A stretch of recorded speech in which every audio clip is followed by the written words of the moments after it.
Hello everyone, नमस्कार। एक बार फिर से आप सभी का बहुत बहुत स्वागत है लोधा जी क्लासेस के बीए प्लेटफॉर्म पर। भारतीय संविधान की सीरीज को कंटिन्यू करते हुए दोस्तों आज के सेशन में हम बात करेंगे केंद्र और राज्य के संबंधों पर।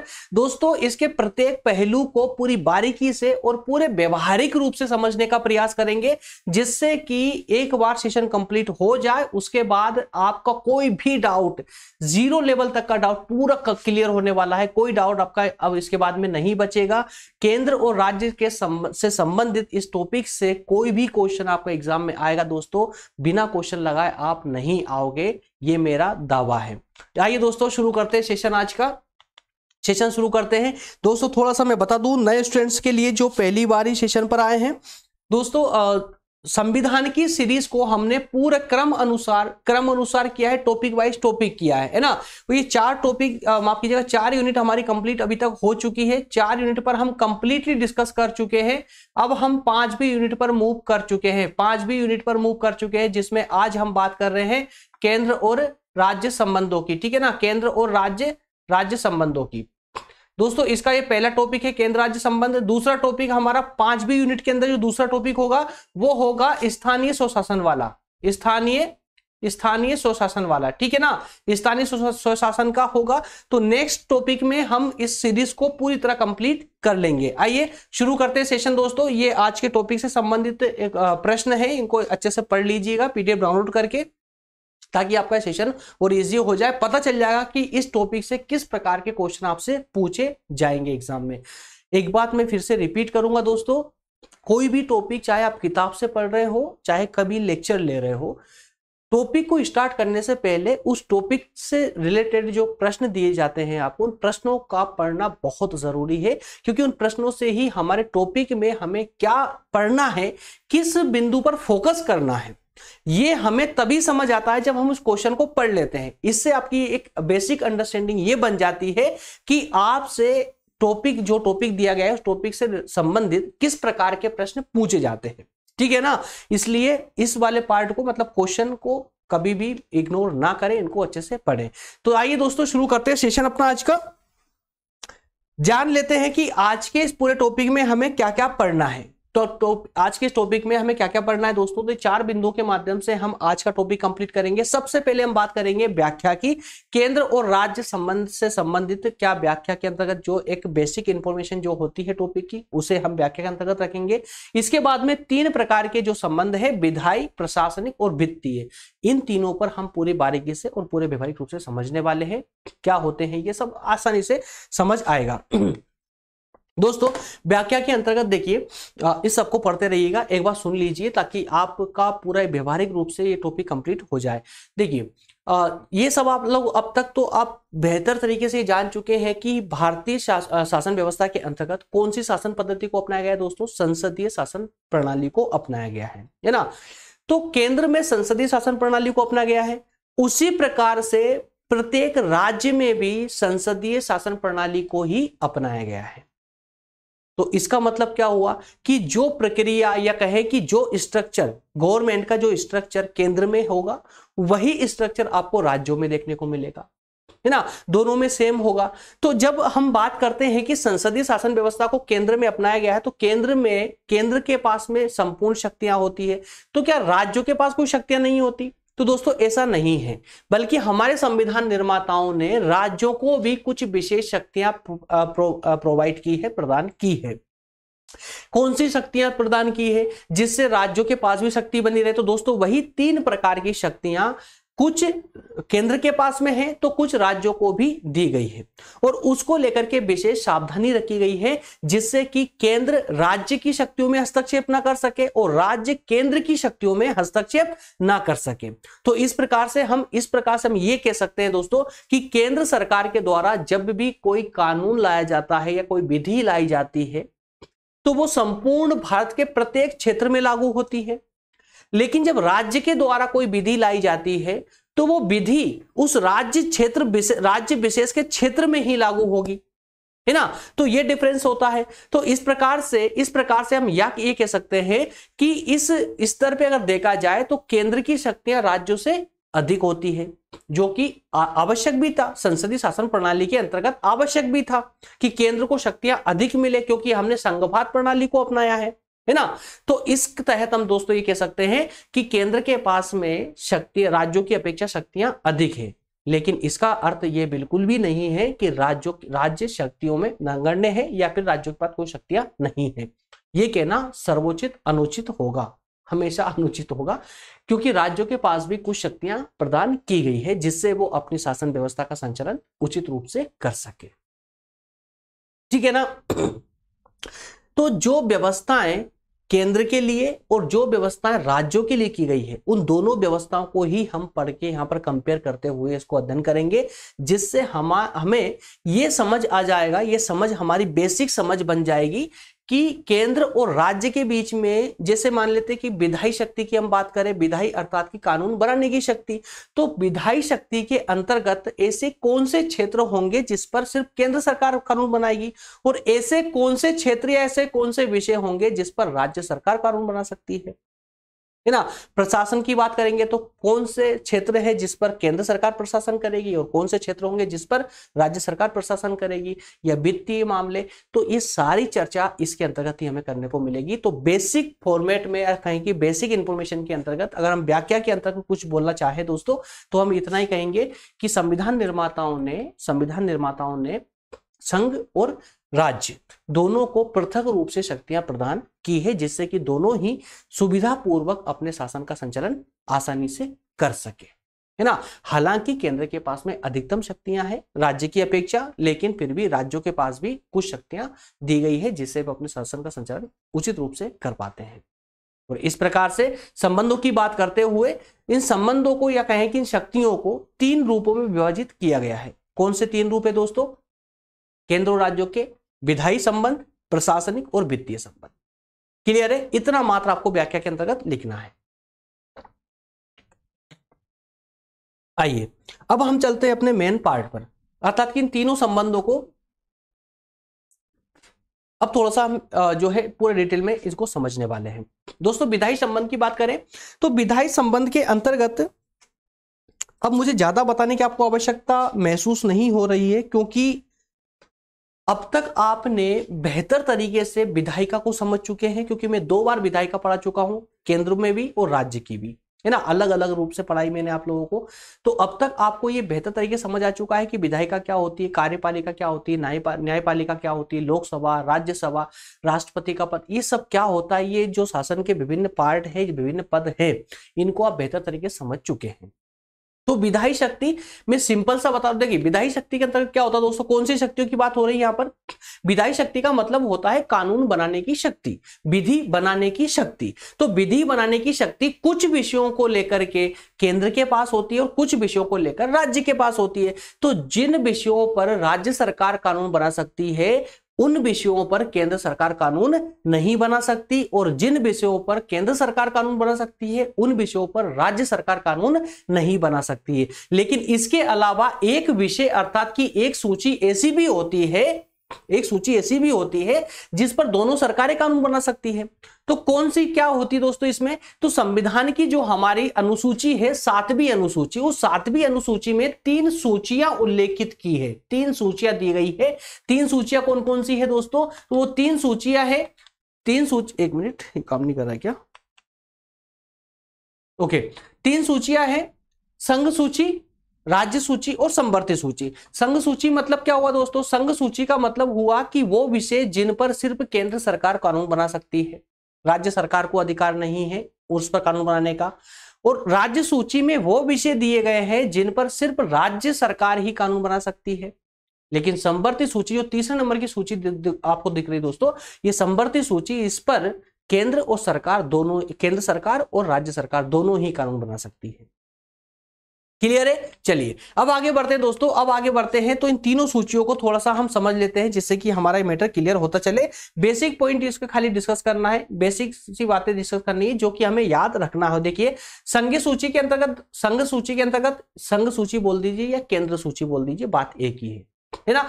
तो ये सूची दोस्तों, इसमें राष्ट्रीय महत्व के ऐसे विषय होते हैं जिन पर सिर्फ केंद्र सरकार ही कानून बना सकती है, और केंद्र सरकार के द्वारा जो कानून बनाए जाते हैं ये संपूर्ण देश पर लागू होते हैं, ठीक है ना। और इस प्रकार की इस सूची में जो मूल संविधान था हमारा, उस मूल संविधान में 97 अर्थात 97 विषय रखे गए थे। मूल सूची में 97 विषय रखे गए थे केंद्र सूची के अंतर्गत, लेकिन अब उनको संविधान में संशोधन के माध्यम से बढ़ा करके 100 विषय कर दिए गए हैं, मतलब 3 विषय इसमें और बढ़ा दिए गए हैं। इस प्रकार से वर्तमान में कितने विषय हैं संघ सूची में? तो 100 विषय। बस आपको इतना याद रखना है, ठीक है ना। पहले कितने थे? 97 थे, 3 और बढ़ा दिए, कितने हो गए? 100 हो गए। क्लियर यहां तक का। राज्य सूची की बात करें दोस्तों, तो राज्य सूची में वो विषय उल्लेखित होंगे या वो विषय सम्मिलित होंगे जिन पर राज्य सरकार कानून बना सकती है, और अपने राज्य विशेष क्षेत्र के लिए, मतलब कि राज्य सूची में बनाए गए राज्य सूची में जो विषय है उस पर जो कानून बनाए जाते हैं, वो कानून सिर्फ उस राज्य विशेष की क्षेत्र की सीमा में ही लागू होते हैं, राज्य के बाहर लागू नहीं होते हैं। और इसमें दोस्तों मूल रूप से इसमें 66 विषय सम्मिलित किए गए थे, 66 विषय थे, लेकिन अब इनको घटा करके 61 कर दिए गए हैं। क्लियर है। संवर्ती सूची की बात करें तो संवर्ती सूची पर दोनों ही कानून बना सकती है, लेकिन छोटा सा विरोध अपवाद यहां पर यह आता है कि अगर कोई ऐसा विषय है जिस पर केंद्र सरकार कानून बना चुकी है तो राज्य सरकार उस पर कानून नहीं बना पाएगी, या फिर कोई संवर्ती सूची में उल्लेखित कोई ऐसा तथ्य, ऐसा विषय है जिस पर केंद्र ने भी कानून बना दिया, राज्य ने भी बना दिया, लेकिन केंद्र के द्वारा जो कानून बनाया जाता है उसकी मान्यता अधिक होगी राज्य सूची के कंपेयर में, ठीक है ना।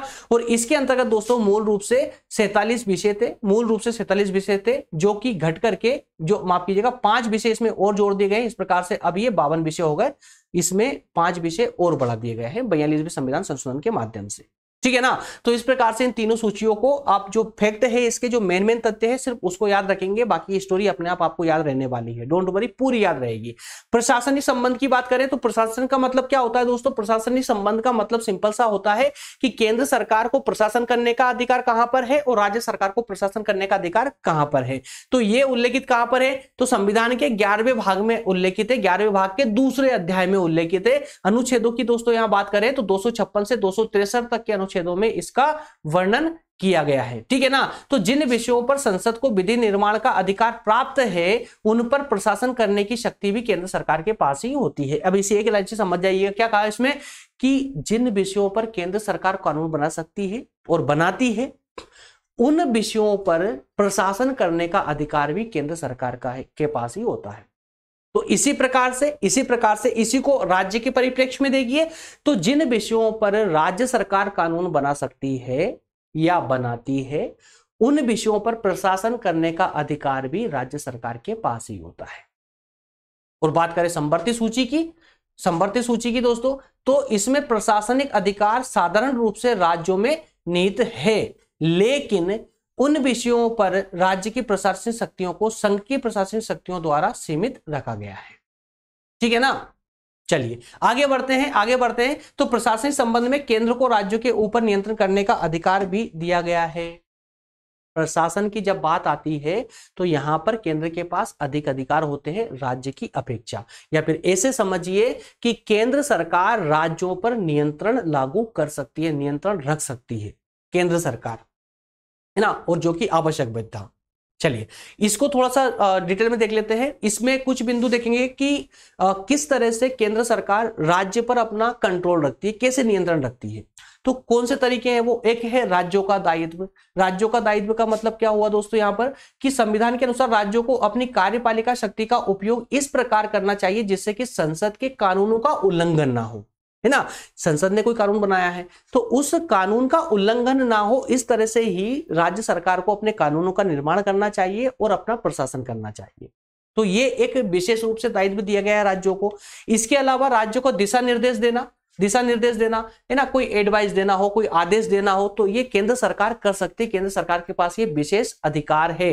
ये कार्यकारी शक्ति है केंद्र सरकार के पास में कि वो राज्य सरकारों को आदेश निर्देश दे सकती है। इसके अलावा विभिन्न राज्यों में दो या दो से अधिक राज्यों में कोई विवाद उत्पन्न हो गया हो तो उस विवाद का निपटारा भी केंद्र सरकार कर सकती है, साथ में सर्वोच्च न्यायालय भी कर सकते हैं। लेकिन एक विशेष निपटारे की जब बात आती है कि नदी के जल के विभाजन को लेकर के, मान लो कोई ऐसी नदी है जो 2 या 3 राज्यों में एक साथ बह रही हो, है ना, 2-3 राज्यों से निकल के जा रही हो, तो वहां पर जल के बंटवारे को लेकर के राज्यों में विवाद हो जाता है। तो इस जल बंटवारे के विवाद को सिर्फ केंद्र सरकार ही सोल्व कर सकती है, उसका विवाद को निपटा सकती है। सुप्रीम कोर्ट उसमें हस्तक्षेप नहीं कर सकता, ये बात याद रखिए। तो इस प्रकार से केंद्र सरकार राज्यों पर नियंत्रण रखती है। राज्यपाल को देख लीजिए, क्योंकि राज्यपाल प्रत्येक राज्य में होता है, तो राज्यपाल किसका एजेंट होता है दोस्तों? केंद्र सरकार का एजेंट होता है, मतलब राष्ट्रपति की इच्छा से बैठते हैं यहाँ पर, है ना, तो ये केंद्र सरकार के एजेंट होते हैं। तो राज्यपाल के द्वारा भी केंद्र सरकार राज्यों पर नियंत्रण रखती है। तो इस प्रकार से ये 4 बिंदु ऐसे हैं जिसके माध्यम से केंद्र सरकार राज्य सरकार पर